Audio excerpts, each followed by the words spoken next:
Like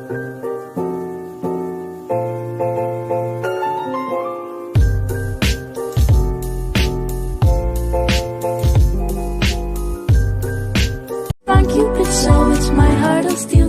But all these bows and arrows still haven't revealed if I like you or if I like you. Hai, apa kabar? Semoga baik-baik aja ya. Perkenalkan, kami dari Clarinet Squad kelas 8A SMP Regina Paci Surakarta. Sebelum kita masuk ke inti videonya, kita kenalan dulu yuk. Hai, perkenalkan nama saya Berlian Nur Magdalena, biasa dipanggil Berlian. Hai, kenalin namaku Maria Cahyati Tias, biasa dipanggil Maria. Hai, perkenalkan nama saya Miranda Kristabel, biasa dipanggil Miranda.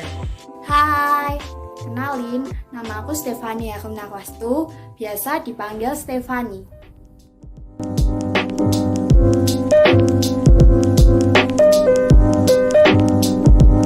Vlog ini kami persembahkan kepada Bapak Ibu Guru, orang tua, dan teman-teman. Kami juga berterima kasih kepada Bu Karna yang telah mendampingi kami selama pembuatan vlog. Selamat menyaksikan vlog ini ya. Halo teman-teman, pada kesempatan kali ini kami akan menjelaskan hal tentang musik. Kalian tahu nggak sih perkembangan musik di Indonesia? Jadi sebelum masuknya pengaruh Hindu-Buddha, musik digunakan sebagai bagian dari kegiatan ritual masyarakat. Di masa itu, alat musik berasal dari alam sekitar. Contohnya alat musik ledi yang dibuat dari bambu. Lalu, alat musik berkembang pesat khususnya di daerah Jawa, yaitu alat musik gamelan. Dimulai abad 14, Kerajaan Majapahit mengalami kehancuran dan kerajaan-kerajaan baru mulai berkuasa. Hal ini membuka jalan bagi kebudayaan Timur Tengah untuk memberikan pengaruh kuat dalam berbagai bidang, termasuk alat musik, yaitu gambus, rebana, dan rebab. Seiring berjalannya waktu, muncul berbagai jenis musik baru yang memadukan unsur musik barat dengan musik Nusantara nih, seperti dangdut sama keroncong. Lalu, alat musik dibedakan menjadi banyak jenis, yaitu melodis yang bisa dimainkan salah satu nada doang, lalu harmonis yang dimainkan secara bersamaan, dan ritmis yang dimainkan dengan cara digoyangkan, digesek, dipukul. Alat musik ritmis ini memang nggak ada nadanya, tapi punya banyak variasi bunyi. Contoh alat musik melodis adalah rebab, pianika, dan klarinet. Kalau contoh alat musik harmonis adalah ada sasando, gitar, dan piano. Lalu contoh alat musik ritmis adalah gendang, tifa, tamborin, drum, dan lainnya.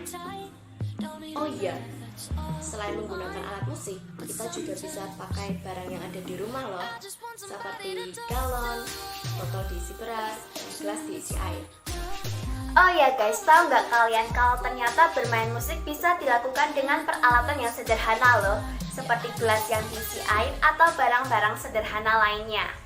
Nah, alat musik sederhana harus memenuhi kriteria nih, yaitu mudah didapat di lingkungan sekitar, mudah dipelajari, dan mudah dimainkan.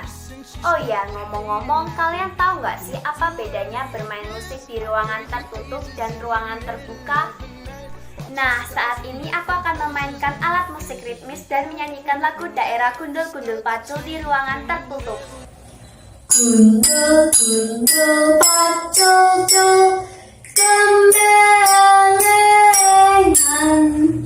yunggi-yunggi wakul-kul, gembelengan, wakul glimpang sekali dadi sak latar, wakul glimpang sekali dadi sak latar.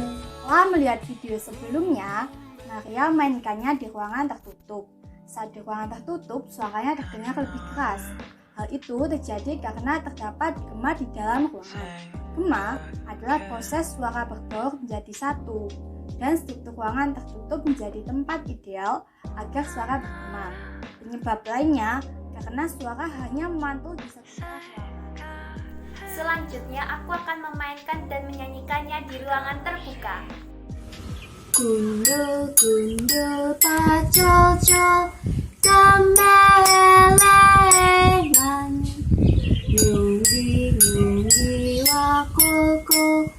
Sembelengan wakut limpang sekane dadi sak latar. Wakut limpang sekane dadi sak latar. Sebaliknya, saat di ruangan terbuka, suara lebih lemah dan tidak bergema karena tidak ada dinding-dinding untuk memantul.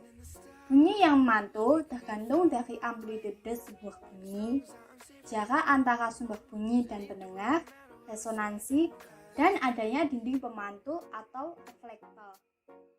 Ketika gelas tersebut diisi air lalu dipukul-pukul tetapi menghasilkan nada yang berbeda. Peristiwa tersebut dapat terjadi karena gelas yang telah diisi air diketuk menggunakan sumpit, maka akan menghasilkan getaran pada gelas. Getaran itu akan menghasilkan gelombang bunyi yang dihantarkan oleh air.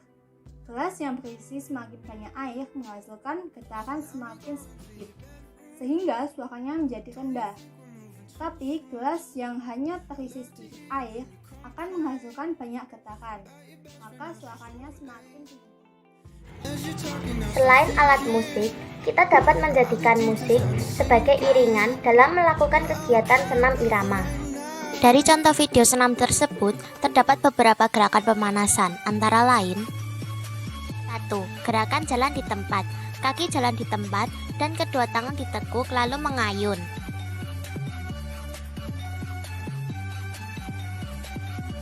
2. Gerakan memantulkan bola. Kaki jalan di tempat dan kedua tangan bergerak seperti memantulkan bola ke bawah, lalu disusul dengan gerakan menepuk tangan 2 kali. 2 gerakan tersebut dilakukan sebanyak 8 kali.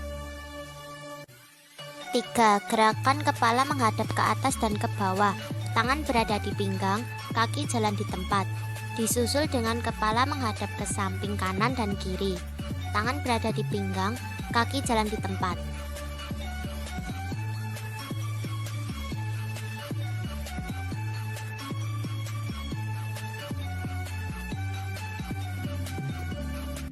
Gerakan senam irama terdiri dari pemanasan, inti, dan pendinginan. Adapun unsur-unsur dalam senam irama yang meliputi keluasan, kesinambungan gerakan, dan ketepatan irama. Jenis senam ini memiliki kelebihan tersendiri karena di samping berolahraga untuk menjaga kebugaran tubuh, kita bisa mengekspresikan diri yang baik untuk mental maupun fisik. Berikut manfaat yang didapat ketika kamu melakukan senam irama. 1. Membakar lemak dan kalori. 2. Menguatkan otot. 3. Mengoptimalkan fungsi otak. 4. Mengatasi stres. 5. Menyehatkan kerja jantung. 6. Menyehatkan tulang. Senam irama merupakan satu di antara jenis olahraga yang menggunakan irama atau latar lagu dalam setiap gerakannya. Gerakan pada senam irama sudah disusun sedemikian rupa, sehingga menghasilkan gerakan senam yang indah dan tertata rapi. Nah, dari penjelasan yang sudah disampaikan tadi, kita dapat mengambil kesimpulannya nih, yaitu dalam kehidupan sehari-hari, kita sebagai anak milenial dapat melestarikan alat musik dan mencintai musik yang berupa lagu daerah dengan bermain musik menggunakan alat-alat yang sederhana dan kreatif. Dan sebagai anak milenial, kita harus mencintai dan melestarikan alat musik yang ada di Indonesia dalam kehidupan sehari-hari dengan hal-hal yang sederhana. Hai semuanya, terima kasih sudah menyaksikan video vlog dari kelompok kami. Semoga bermanfaat.